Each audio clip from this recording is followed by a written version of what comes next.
Selamat datang untuk peserta kuliah analisis data kualitatif yang sudah hadir. Sambil menunggu yang lain, kuliahnya saya mulai langsung ya, karena sudah jam 4.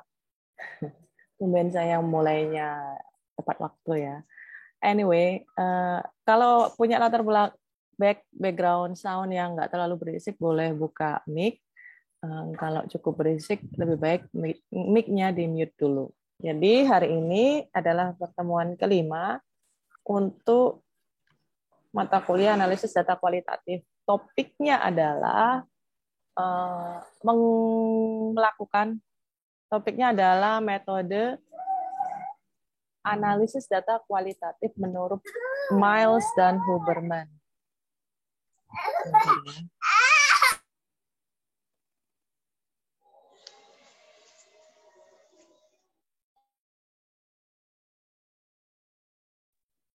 Oke, saya lanjutkan.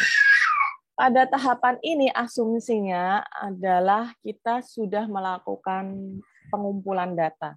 Apa saja data dalam penelitian kualitatif itu meliputi transkrip, catatan, lapangan, observasi lapangan, transkrip wawancara, dokumen dari buku, kajian pustaka, buku-buku yang kita melakukan literatur review, dengan tujuan agar kita bisa menyajikan temuan, agar kita bisa menyajikan data dan mengarahkan kita pada temuan.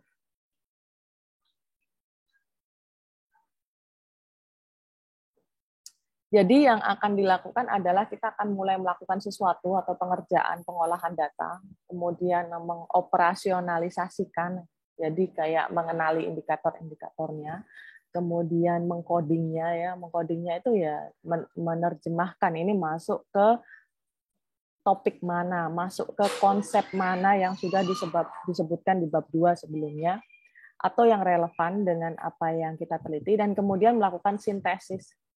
Sintesis data ini ya seperti kita kalau buat kue kan macam-macam kan adonannya, kita campurkan jadi satu, kita blender dengan komposisi yang sesuai resep, kemudian menghasilkan sesuatu yang enak, itu namanya mensintesis ya. Artinya tadinya data-data itu berantakan semuanya, tidak terlalu teratur, tidak beraturan. Pokok kita kumpulkan dulu dan kita masih belum tahu ini bagaimana kita menatanya. Dan melakukan sintesis data itu berarti kita mengorganisasinya sedemikian rupa, mengenali ini masuk ke konsep mana, menatanya ulang sehingga dapat kita sajikan dan siapapun yang membacanya, menyaksikannya itu langsung bisa ngerti, oh maksudnya ini, berarti itu kita sudah berhasil melakukan sintesis data. Kemudian mengungkapkan hal yang penting. Jadi kadang kan data-data itu masih berisi data-data yang nggak penting, kurang penting, tapi terlalu sayang untuk dibuang. Maka kita harus melakukan penyeleksian untuk mengetahui data mana sih yang kira-kira menarik dan relevan, itu yang kemudian perlu disajikan. Dalam Miles dan Huberman itu ada metodenya itu seperti gambar ini. Jadi ini yang dilakukan dalam Miles Huberman, analisisnya seperti ini. Yang pertama adalah kita mengumpulkan atau data collection, kemudian kita menyajikan data. Pengumpulan data ini bertujuan kita untuk menyajikan data. Setelah data dikumpulkan, maka kita harus melakukan penyeleksian. Dulu sebelum tahun 2018, buku terbarunya Miles Huberman, ini namanya reduksi data. Reduksi data ini mengurangi yang nggak penting, menyeleksi yang penting. Mempertahankan yang penting, mengurangi yang nggak penting. Itu namanya reduksi data. Tapi sekarang Miles dan Huberman merevisi sendiri kata-katanya. Mereka menyebutnya dengan kondensasi data. Jadi kondensasi data ini data yang tadinya berantakan dipadatkan.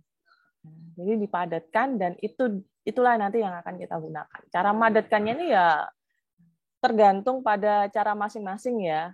Setiap peneliti itu punya cara tersendiri yang memadatkan datanya gitu. Meskipun metodenya sama, yaitu kondensasi data. Saya yakin yang di sini pasti tahu lah bagaimana, pasti sudah berpengalaman banyak di lapangan bagaimana melakukan kondensasi data, membuang yang nggak perlu, dan pertahankan yang penting. Kemudian yang terakhir adalah melakukan penarikan kesimpulan atau verifikasi apakah benar data ini relevan, apa benar informannya ini ngomongnya berkaitan dengan topik yang saya cari jawabannya, ataukah enggak. Kalau enggak ya udah tinggal dikurangi saja gitu. Kita nggak perlu ragu gitu. Tapi yang paling penting adalah kita harus mengetahui kenapa kita tidak menggunakan data itu dan menggunakan data yang lain. Itu adalah pertanyaan-pertanyaan yang harus kita sering tanyakan agar kita bisa melakukan data kondensasi cukup efisien dan efektif atau secara optimum. Jadi intinya sebenarnya analisisnya Mas Huberman adalah 4 ini. Jadi kita akan kembali lagi membahasnya satu persatu dan nanti akan saya kasih contohnya. Nah, kondensasi data. Data yang diperoleh itu yang dari lapangan kita tulis, kita ketik, kita rekam, itu harus kita susun lebih rapi daripada sebelumnya dalam bentuk uraian atau laporan. Serinci mungkin yang kita bisa. Saya ngomong serinci mungkin yang kita bisa, kalau misalnya nggak bisa, minta tolong orang lain lah ya, kalau supaya nggak jadi tertekan atau sepaneng gitu. Yang harus kita selesaikan, jadi kayak kita harus yakinkan pada diri sendiri ini sudah final. Apa artinya? Bagaimana kita tahu kalau data yang kita kumpulkan sudah final? Artinya adalah apapun yang kita temukan selanjutnya itu adalah pengulangan dari apa yang kita temukan sebelumnya. Itu adalah cara kita untuk mengetahui apakah data kita itu udah final atau kita udah harus selesai wawancara orang. Kata-kata yang cukup sulit itu katanya disebut dengan jenuh. Jadi kita kalau sudah menemukan datanya udah jenuh, berarti kita sudah boleh berhenti melakukan wawancara, boleh berhenti melakukan observasi. Jadi harus sampai jenuh. Bagaimana kalau nggak jenuh-jenuh? Ya harus sampai jenuh itu kan. Kalau nggak jenuh-jenuh berarti datanya itu belum dalam. Terus harus disederhanakan. Kumpulan data yang kita temukan biasanya cukup rumit sih. Kita harus jujur dengan itu bahwa ini masih terlalu rumit dan nggak apa-apa terlalu rumit. Oleh karena itu perlu disederhanakan. Bagaimana cara menyederhanakannya? Ya, membuatnya lebih terorganisasi, dikelompokkan ke dalam konsep yang sudah disebutkan di bab 2 sebelumnya. Konsep-konsep pentingnya apa? Kalau saya tuh melihat konsep-konsep pentingnya dari kata kunci. Jadi setelah membuat judul, saya menyuruh mahasiswa bimbingan saya untuk merumuskan kata kunci. Nah, dari kata kunci itu setidaknya itu membantu kita nantinya untuk mengenali konsep-konsepnya yang akan kita gunakan untuk mengcoding data atau mengelompokkan data atau mengkategorikan data. Itu adalah proses menyederhanakan data. Kemudian kita merangkum. Boleh kita memberikan interpretasi, menilai dari apa yang disampaikan oleh informan. Itu boleh. Sangat boleh sekali kalau kualitatif. Justru kalau kualitatif nggak boleh tidak memberikan interpretasi. Jadi harus memberikan interpretasi. Kalau nggak memberikan interpretasi nanti nggak ada yang ditulis. Memang fungsinya seperti itu. Terus pilihlah yang pokok, fokuslah pada hal yang penting. Cari tema dan pola. Seperti yang mini riset kemarin kan, cari polanya. Polanya itu yang banyak terjadi itu adalah pola. Dan susunlah secara sistematis sehingga tulisan kita, data yang kita sajikan, data yang kita gunakan itu mudah untuk dipahami oleh orang awam sekalipun. Data yang dikondensasi itu memberi gambaran yang lebih tajam tentang hasil pengamatan, juga mempermudah peneliti untuk mencari kembali data yang diperoleh. Jadi kayak merujuk kembali gitu. Anda sudah mengemukakan, Anda bercerita akan menganalisis tentang inovasi sektor publik. Bagian mana dari inovasi sektor publik yang Anda bahas di skripsi Anda? Kalau kita berhasil mencarinya dari apa yang kita tulis, berarti kita sudah cukup melakukan data kondensasi. Jadi data kondensasinya sudah cukup, sudah pas. Contoh hasil kondensasi data menggunakan metode systematic literature review. Ini agak sulit ya, tapi ini adalah contoh yang paling mudah dikenali. Systematic literature review itu kuantitatif. Jadi ini ada seorang peneliti namanya Hannah DeVries tahun 2015. Dia melakukan penelitian tentang inovasi tentang banyak penelitian lainnya. Jadi dia melakukan penelitian terhadap penelitian-penelitian yang sudah diterbitkan yang topiknya inovasi. Pertanyaan penelitiannya adalah dia ingin mengetahui, Hana ini mau mengetahui pola dari penelitian tentang inovasi di berbagai sektor, utamanya di administrasi publik. Jadi caranya dia mengumpulkan data dari Scopus Jurnal Internasional sebanyak 4.746 jurnal dan 5.175. Gila banget pokoknya dia. Banyak banget. Terus yang menurut catatan apa sih ini records itu catatan apa ya, banyaknya yang berhasil dia identifikasi melalui jurnal-jurnal tersebut itu sebanyak 70. Jadi ada 70 jurnal dari Scopus itu sebanyak 4.746. Ini masih random banget, pokoknya dia mengumpulkan sebanyak mungkin. Kemudian yang terkait dengan topiknya dia berhasil mengumpulkan sekitar 89 buku. Dan catatan lain yang berhasil ya kumpulkan dari ahli, tapi bukan dari buku, bukan dari jurnal, bukan dari web, itu sebanyak 35. Setelah itu dia di-screen kan, yang judulnya dan abstraknya sesuai dengan topik penelitian dia. Setidaknya ada 10.115 jurnal, buku, terus pendapat expert yang cocok dengan topik penelitiannya dia. Dari situ dia melakukan kondensasi data lagi. Jadi ini ke sini, panah-panah ini adalah representasi mewakili kondensasi data. Nah, panah ke kanan ini dia mengurangi lagi. Dia meneliti lagi dan mengurangi duplikasi-duplikasi yang mirip-mirip.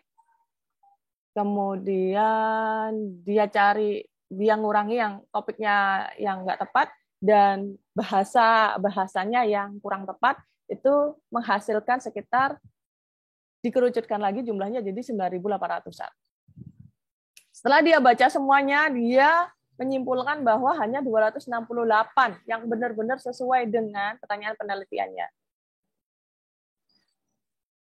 Dari sini yang ada research design-nya itu hanya 87. Research design itu yang metodenya itu jelas, bisa dipelajari, bisa dikenali, bisa diteliti, bisa dicermati. Jadi yang lainnya itu nggak punya research design atau research design-nya ngambang. Nah, ada 181 ini kemudian totalnya yang kemudian dia review secara mendalam, yang kemudian digunakan dalam penelitiannya, menghasilkan berapa proses misalnya, berapa banyak jurnal yang ngomongin tentang inovasi administratif, berapa banyak jurnal yang ngomong tentang inovasi proses, berapa banyak jurnal yang ngomongin soal inovasi produk. Seperti itu, jumlahnya sekitar 181. Oh, 2016 ternyata ya. Lebih lengkapnya kalau ingin baca itu ada di sini linknya. Jadi di atas itu adalah proses kondensasi data. Masih bisa ngikutin? Kalau nggak ngikutin nanti bisa lihat ya, videonya lagi ya. Saya lanjutkan ya. Oh ya, ini cara dia melakukan kondensasi data pakai yang namanya diagram prisma. Ya. Diagram prisma ini contohnya kayak gini. Tapi kalau bisa melakukan kayak ini tuh nilainya itu sama seperti jurnal internasional. Jadi setara sama S3. Oke, penyajian data. Semua data yang kita miliki tadi itu, misalnya 181 artikel saja yang dianggap relevan dalam metode SLR, itu perlu disajikan. Sajikannya apa? Bisa dalam bentuk matriks. Biasanya sih matriks. Kalau Miles dan Huberman, dia itu pakai matriks. Nanti saya tunjukkan ya matriksnya seperti apa. Terus grafik, kerangka kerja, network, dan peta. Saya hanya memberikan contoh yang kerangka kerja ya, kerangka kinerja. Kerangka kinerja itu contohnya kayak gini ya. Bentar. Saya cari dulu. Nah, ini kerangka kerja. Aku nggak camp. Ini adalah contoh kerangka kerja. Ya, seperti ini. Ini saya buat otomatis, saya nggak membuatnya secara manual. Saya buat secara otomatis. Jadi seperti ini. Ini milik mahasiswa saya yang sudah lulus, namanya Taufik Hidayatullah, untuk skripsinya tahun 2020 tentang dia meneliti tentang besar tarif angkutan. Kemudian ini adalah landasan teoritisnya tentang transportasi, pemerintah kota, masyarakat itu yang diteliti. Terus karena dia menggunakan teorinya G. Edwards, itu dia menjelaskan dia menjawab pertanyaan penelitian ini dengan menjelaskan bagaimana komunikasinya, disposisinya, sumber dayanya, implementasi, dan struktur birokrasi. Ini kerangka teorinya dia. Ini adalah network teorinya dia. Jadi itu adalah kerangka kinerja. Saya menggunakan itu pakai Atlas. Ngajarin dia pakai Atlas, dia saya ajarin pakai Atlas dan NVivo. Mana lagi ya? Oh, bentar. Oke, itu adalah kerangka kinerja. Itu adalah salah satu penyajian data. Penyajian data yang lain itu bentuknya ada yang seperti ini, tabel. Ini saya ambil dari De Vries juga.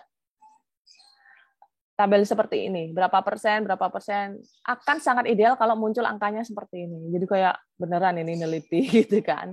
Nggak hanya berisi kata-kata saja, jadi harus ada data yang disajikan. Nah, ini adalah kategori tipe-tipe inovasi hasil penelitiannya De Vries tadi itu, Hannah De Vries. Ini adalah nyajian datanya. Oke, yang terakhir, penarikan kesimpulan. Isinya sih cuma 3. Penarikan kesimpulan itu adalah hasil dari verifikasi selama penelitian yang kita lakukan. Hasilnya adalah gambaran keberhasilan secara berurutan rangkaian kegiatan analisis yang saling berkelanjutan ya, susul menyusul gitu. Habis ini apa. Contoh penarikan kesimpulan ini berisi penjelasan dari temuan atau hal yang dapat dipelajari. Berisi rekomendasi juga penelitian selanjutnya. Kekurangan penelitian kita di mana itu juga harus ada di penarikan kesimpulan. Udah deh, itu aja. Ditulis panjang satu paragraf dalam bentuk esai, tidak dalam bentuk numerikal. Ini tergantung ya. Kalau di universitas saya kayak di Gajah Mada sama di UNER itu bentuknya harus esai. Esai itu dalam tidak boleh ada bullet and numbering. Nggak boleh ada bullet and numbering. Jadi kalau di universitas kita itu kan harus bullet and numbering ya.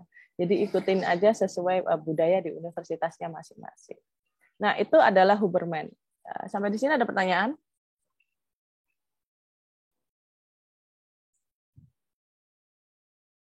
Nggak ada. Bu, terkait itu Bu, yang tidak boleh pakai numerik itu Bu.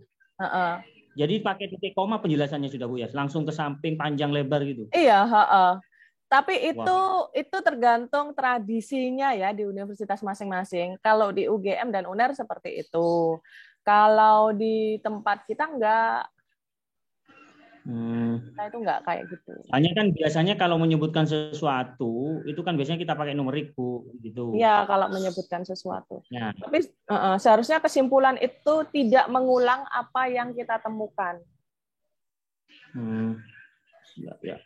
Kesimpulan itu berarti bentuknya langsung paragraf panjang gitu ya? Iya, seharusnya. Pun kalau di jurnal adalah luaran penelitian yang dipublikasikan kan, itu nggak boleh numerik. Pasti nanti kena review, nggak boleh numerik. Jadi pun kalau numerik bentuknya harus paragraf berparagraf, nggak boleh bullet and numbering. Gitu. Kalau di jurnal internasional juga kayak gitu. Jadi tergantung tradisinya masing-masing. Gitu. Ada pertanyaan lagi?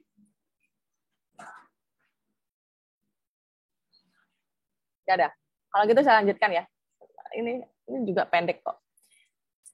Satunya adalah selain Miles dan Huberman ada Spratly, ada Creswell. Spratly ini khusus kalau unit analisisnya atau yang kita teliti adalah kelompok orang, masyarakat, artinya human, manusia. Itu harus pakai Spratly dan pendekatannya adalah pendekatan etnografi. Tapi tetap kita karena analisis kualitatif, kita teknik pengumpulan datanya tetap wawancara, observasi. Spratly itu begini. Nah, ini caranya, tahapannya. Kita menentukan informan. Hampir mirip, tapi ada perbedaan. Purpose sampling, jadi kita menentukan informan berdasarkan kriteria. Siapa informan kuncinya, terus kita buat laporan hasil wawancaranya. Ini tekniknya Spratly ya. Kemudian mewawancarai informannya, itu menggunakan format culture circle. Jadi kayak siklus budaya misalnya. Terus wawancara itu ini harus menggunakan alat rekam, ditranskripsi, diputar berulang, diinterpretasikan, hampir mirip. Terus memberi pertanyaan. Nah, ini perbedaannya. Kalau di Spratly itu, kita itu observasi misalnya gambar. Jadi pertanyaannya adalah, kita tanya ke orang itu, ada apa dengan foto ini yang membuatnya begitu penting bagi Anda? Itu etnografi. Kita itu menggali emosi, arti sesuatu bagi seseorang. Itu cocoknya analisis data Spratly. Tapi kalau Miles dan Huberman tidak cocok. Kemudian pertanyaannya ini, contoh-contohnya bagian foto ini bisa menceritakan tentang diri Anda. Bagaimana situasi ini bisa mendeskripsikan Anda yang sekarang? Bagaimana Anda bisa menganggap diri Anda itu sudah berubah, berbeda daripada yang lalu, yang dulu, gitu kan? Ini cocoknya untuk disiplin ilmu antropologi, sosiologi. Kalau administrasi publik rasanya nggak cocok, guys. Kecuali meskipun diberitahu seperti itu, Anda tetap melakukannya, itu nggak apa-apa. Itu terus, misalnya nih judulnya nih kalau yang etnografi tuh semiotika kehidupan masyarakat modern. Jadi yang diteliti videonya. Jadi saya tanya ke mahasiswanya, gitu. Kamu ketika nonton ini apa yang kamu rasakan? Terus membuat catatan etnografi, wawancara, mengambil foto-foto, memeriksa wawancara etnografi, misal pengaruh budaya, interpretasi, menggunakan simbol. Jadi kalau Spratly itu kalau kita menanyakan tentang simbol, apa sih arti laptop MacBook bagi Anda?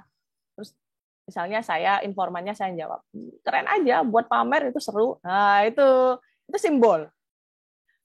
Itu artinya laptop tidak dilihat oleh saya sebagai fungsinya dia sebagaimana suatu device, tapi menggambarkan suatu simbol lebih dari sekedar gadget. Itu adalah simbol. Penanda. Bu Reni identik dengan bahwa misalnya ya Apple semuanya gitu kan. Mulai dari HP, laptop, apalagi jam, apalagi pokoknya semuanya Apple. Itu adalah penanda. Pertanda. Terus Bu Reni yang pakai itu artinya Bu Reni orangnya seperti apa? Itu adalah pertanda. Jadi ini adalah studi-studi yang namanya studi semiotika. Bagaimana simbol itu bermakna bagi seseorang dan menjelaskan identitas seseorang.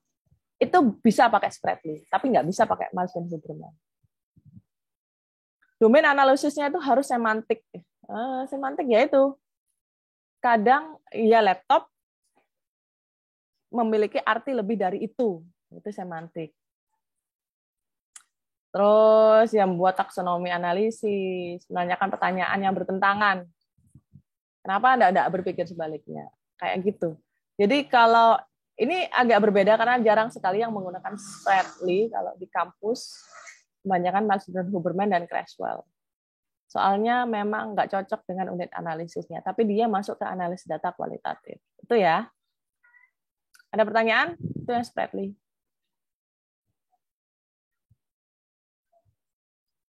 Nggak ada. Nanti diulang aja videonya ya. Terus terakhir Creswell. Ini penting nih, ini Creswell.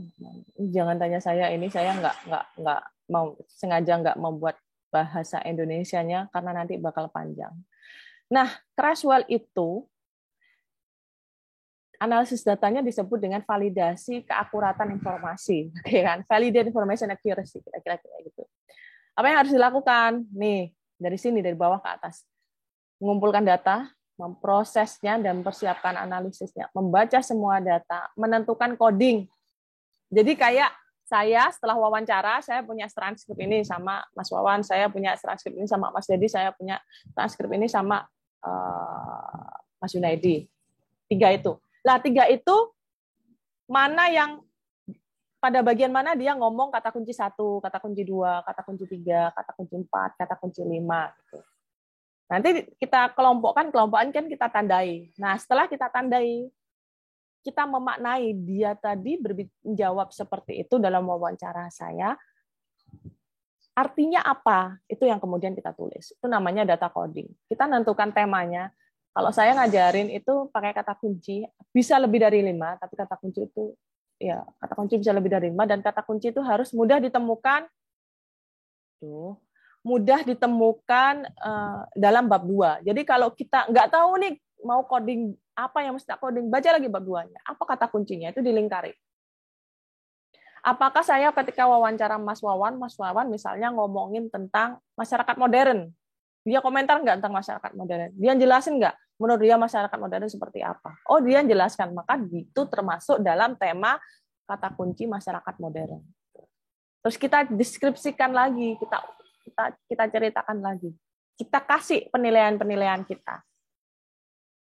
Maksudnya Mas Wawan ngomong masyarakat modern adalah seperti ini. Oh, itu selaras dengan misalnya teori masyarakat informasinya Ulrich Beck itu. Dan Ulrich Beck itu harus muncul di bab 2. Kemudian kita menghubungkan kata kuncinya atau deskripsinya dengan studi kasusnya. Kemudian kita mengambil kesimpulan umum, itu ya. Itu adalah analisis data pakai Creswell. Rinciannya ada di bawah ini.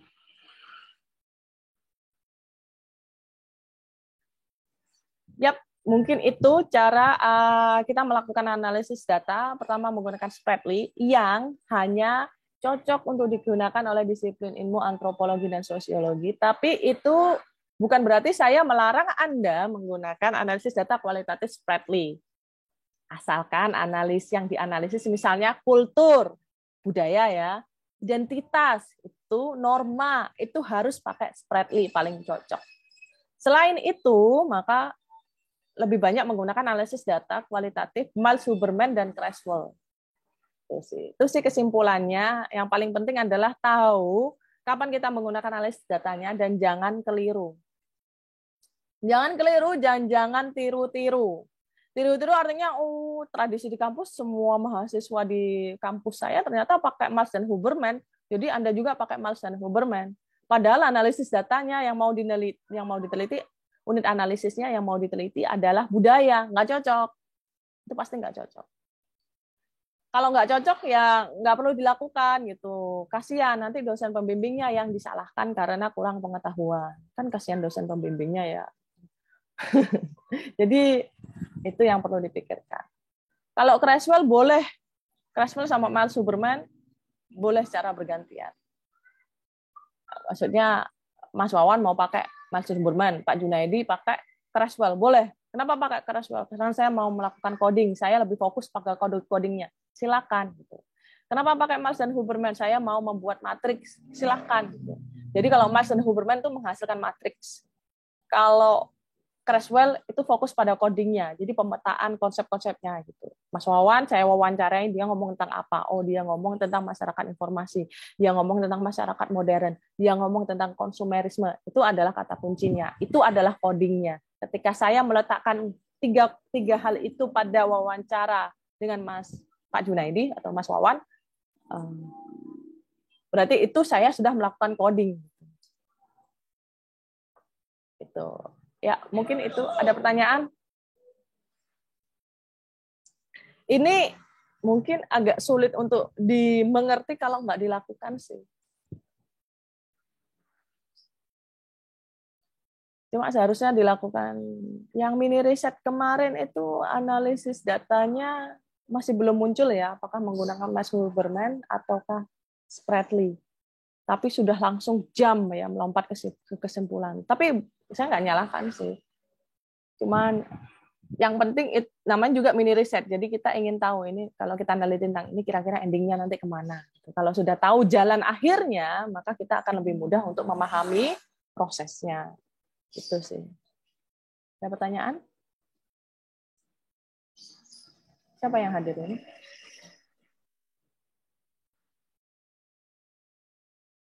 Yang hadir Mas Edi, Mbak Diana, Mas Heru, Koni hadir, Bu.